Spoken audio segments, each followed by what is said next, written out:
La marea de la vida, el fluir de las cosas, los hilos de los días y esos locos que olvidan que están vivos y que tampoco recuerdan que se van a morir. La flor de la juventud, el entusiasmo inquebrantable, los cuentos de príncipes y cenicientas, el creer en todo y sobre todo creer en viejas fábulas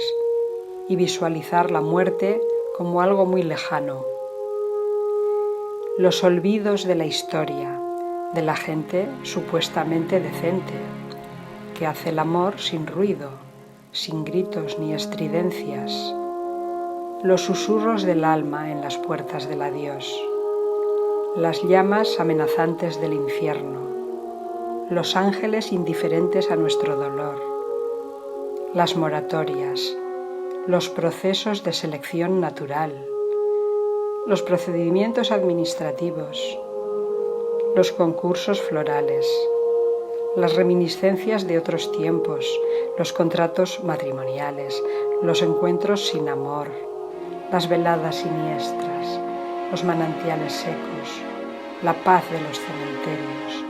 la impunidad, la corrupción, los sustantivos agotados.